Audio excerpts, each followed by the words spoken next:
In this class I want to talk about organisational psychology.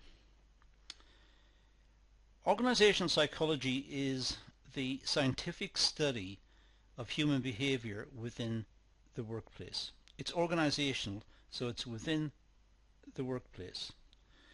It's looking at the individual behaviours within the workplace. The concept involves the application of psychological theories and principles in order to understand employees and improve efficiency within the organisation. So it's the application of theories to try to improve the working lives of the staff within the organisation, and also try to improve the efficiency of the organisation and its internal processes. Organisational psychology researches employee behaviour and attitudes. This information is then used to improve recruitment, training and development, motivation, performance management and well-being practices. Now, the following are a range of theories and concepts concerned with organisational psychology: job analysis, recruitment and selection, performance appraisal, occupational health, motivation and job satisfaction, training and development, and group behaviour. Now, what I want to do in the remainder of this video is to talk about these 7 areas in just a little more detail, just to fill them out a little more, so we have a slightly better understanding of what's involved in each. So we'll start with job analysis. Now, this involves researching and collecting information regarding specific jobs and the necessary skills required to perform the jobs satisfactorily. So it's trying to marry up the staff skills, the employee skills, with the requirements of the tasks that they're being asked to perform. Now, there may be a mismatch here, in which case there's a need for training and development, or different recruitment policy. So it's trying to understand the job, trying to understand the tasks that the employees have been given, trying to understand the degree to which these are reasonable, and whether the skills and competencies are available to complete the tasks. This information is communicated through job advertisements, job descriptions and person specification, I should say. So the person specification means there is an outline of the type of person that is required to do some particular function, so that the recruitment is aimed at just recruiting personnel to complete specific tasks. So there should be a matching of competencies and skills and abilities from the people recruited, because the people knew that this is the task that they would be asked to perform, and there should be a matching between those skills and those required by the tasks. Job analysis allows organizations to develop job-specific recruitment and selection, performance appraisals and training.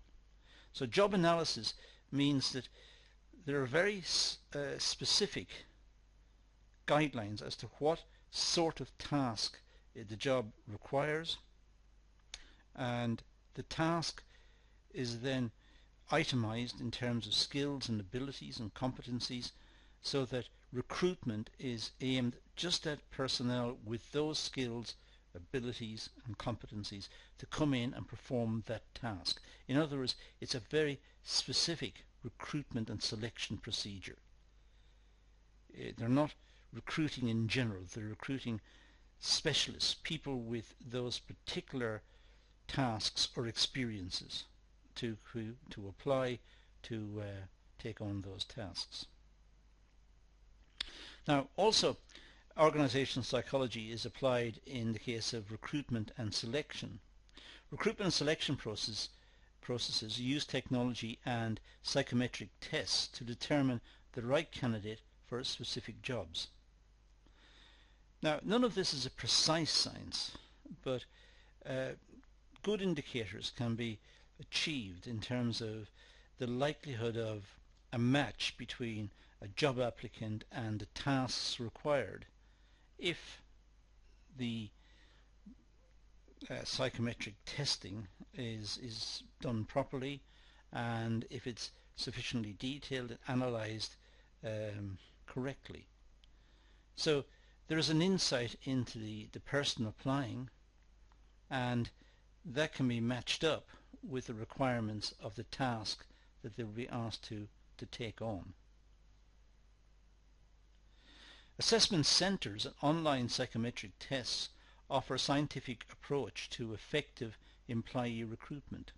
Sometimes organisations don't have the facilities in-house to conduct psychometric testing, so they may ask assessment centres to do it, or sometimes it could be done online. Clearly there's additional costs involved in doing this, but it's felt that it's still worthwhile, because even though it will cost more, the benefits of having the right person involved with the task will lead to more efficiency, more productivity, a better quality of product. The benefits should outweigh the costs of the recruitment, these additional costs of recruitment. A set of defined employee traits, skills, attributes and knowledge can help organisations retain and develop the right employees. So if the HR department go about trying to codify the skills and traits and competencies that are available within the workforce and who can do what, then there is a better way of training, a better way of utilising the staff resource to the benefit of the staff as well as the organisation, because then the staff will feel that they are doing something that they are good at. They're asked to use their talents in ways in which they want to use them. They're not proverbial square pegs in round holes. They are using their talents in a way that is constructive, that suits them, that it reflects good on them, and they will have more interest in the job as well.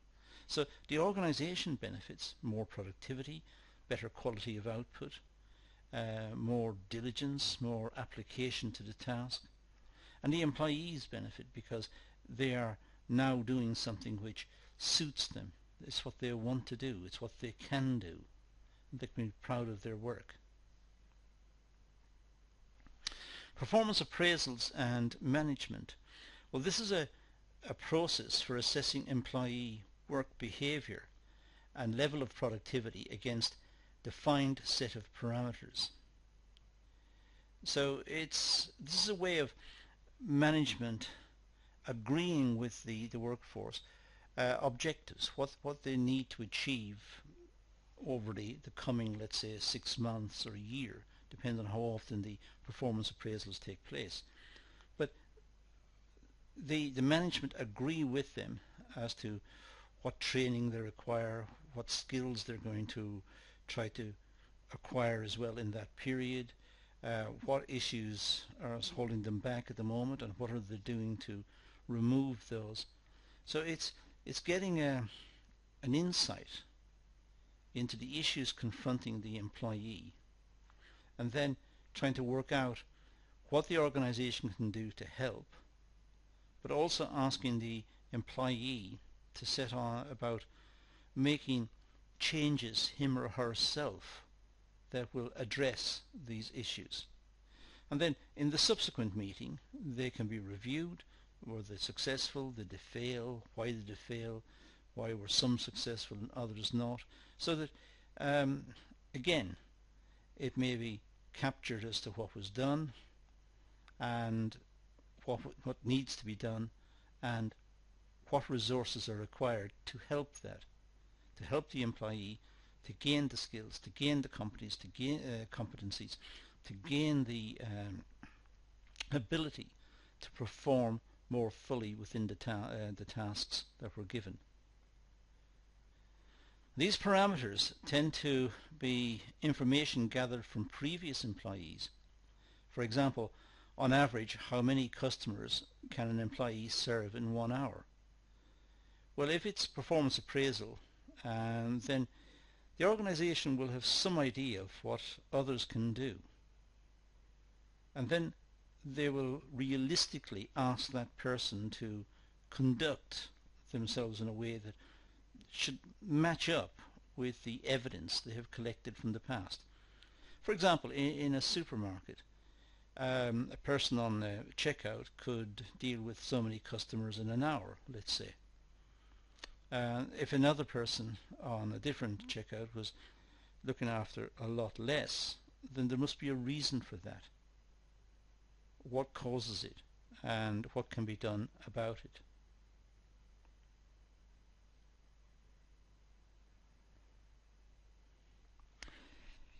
Employees are assessed and information is provided to help them to further develop.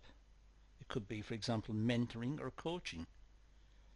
But the employees are asked to look at their performance, see what can be done to improve it, and the organization should really make resources available to try and help the employees to improve.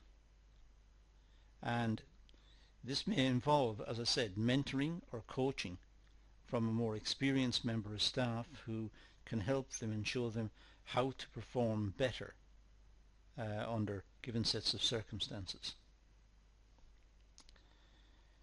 Organisational psychology also deals with occupational health. The need for good working practice, or good working conditions I should say, and job satisfaction and its impact on employee health.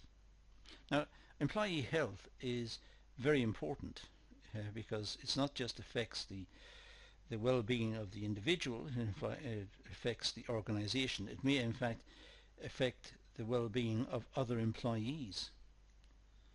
So having good working conditions and good job satisfaction is important.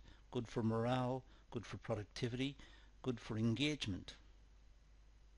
So the organization stands to benefit.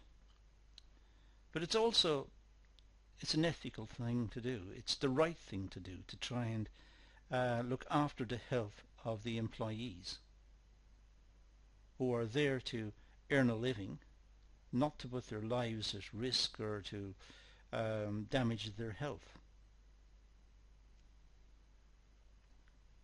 Employees are more efficient when they work in organizations that promote health and safety and well-being and welfare. So employees are more efficient when they feel healthy. They're more efficient when they're working in organizations that they feel looks after them and looks after their health as well. They're more engaged, they're more loyal to the organization, they're more helpful, they're more cooperative. So the work environment is better. It's a happier environment. But the organization not just had the ethical duty to look after the health and well-being of its employees, but the organization also benefits from having that better organization and more engagement by the staff. But also the organization will have more productivity, better quality of output, better customer relations, and a better reputation, which all enhance the image of the organization. It really dates back to the Hawthorne experiment, which implies good working condition and social acceptability improves productivity. Elton Mayo, when he conducted the experiment at the Hawthorne experiment, which is written up in motivation lectures, and I'm not going to go through here as a consequence, but what he found was by taking people on piecework and giving them breaks, giving them better quality working conditions, giving them better lighting, then he found that productivity increased, and it increased so much that it more than compensated for what they were given in terms of breaks and better lighting and better working conditions. So there are issues in occupational health that should be taken seriously by management, and should also be taken seriously by the employees, because it's in their interest to look after their health. It is in their interest also to perform well for their employer and make sure that the organization thrives, because that's the way for them to maintain their employment. Employee motivation. The study of different motivation theories and its impact on employees provide an insight into different work behaviors and ethics. Motivation theory is seen as quite complex. There are many theories vying for key position, many theories trying to explain motivation. But in a very simple way, motivation is getting the employees to want to contribute to the organization, to be engaged with the organization, and to align itself with the ambitions and the aspirations of the organization, whatever they are. So the employee is loyal to the organization and works hard for the organization and engages with the organization.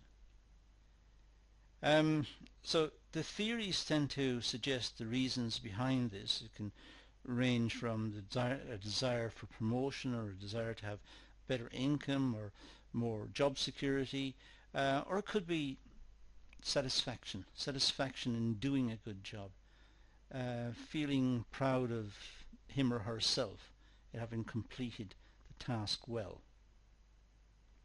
Employee behaviour can be influenced through the use of rewards and incentives, for example, but it could also be influenced by management not trusting the employees. Now, behaviour then would be quite negative. Scientific management set out to measure just about everything associated with the employee involvement in the work process. But that also leads to alienation, that the employee may then feel like they are no better than a machine and they're not being treated as human. So there are many theories to look at in the context of employee motivation, but it's important for the organisational psychologists to try and work out what is the best way to motivate a particular group of workers. Organisations can structure the working environment to encourage positive behaviour and encourage productivity.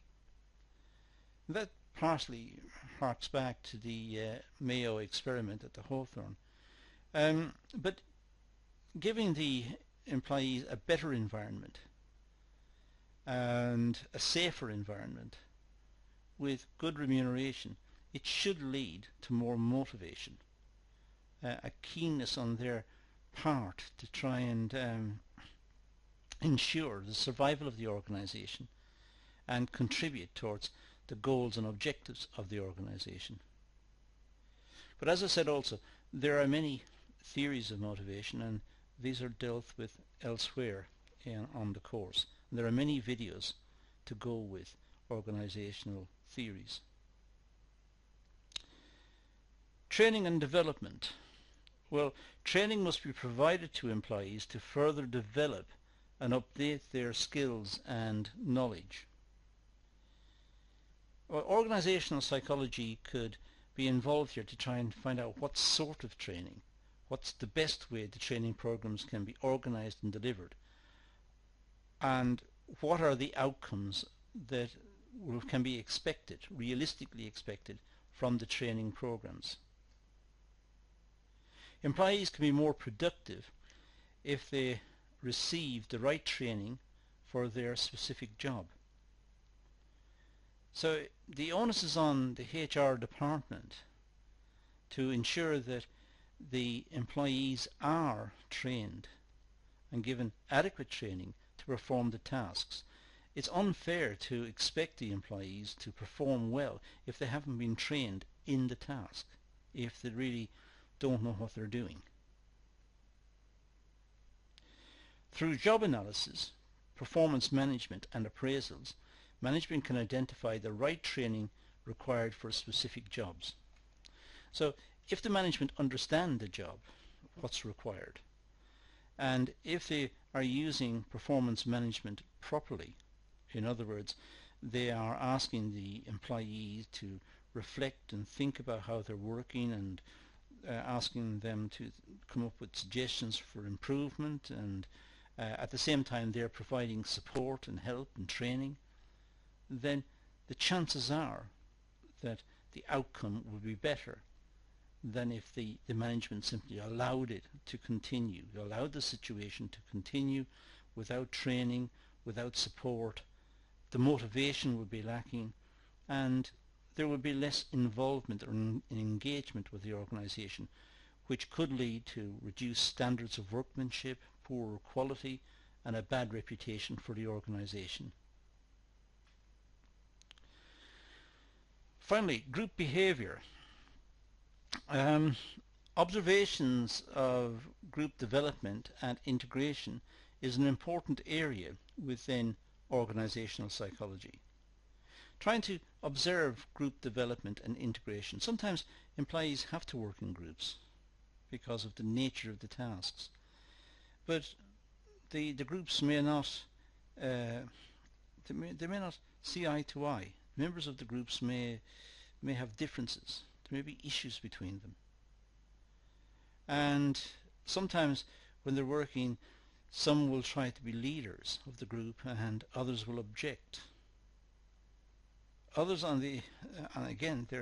others may be natural leaders and the rest will follow simply because that person is a natural leader. But there are all sorts of issues in dealing with group development and integration, and this is a very important area for organisational psychology. Effective groups can work together in harmony and achieve organisational goals. It almost goes without saying that effective groups are better than ineffective groups. But effective groups means that the members of the group understand each other, they support each other, they can cover for each other, they want to produce good work, they may feel proud of their group and proud of their section, and they like recognition for what they're doing. It's important to study group dynamics and application within an organisational setting. Again, the skills of an organisational psychologist are important because they can understand the group dynamics. Who is the leader? Who is challenging the leader? What are the issues when there is a disagreement? How can they be resolved? What's the mechanism for the resolution of the disagreement? What's most appropriate? So there are many issues for an organisational psychologist to look into in the context of groups. And that's all we're going to deal with on this very short and brief oversight into some of the areas that organisational psychology can be used and can be applied in the context of business. That's all we're going to deal with, so let's leave it at that and say thank you for watching.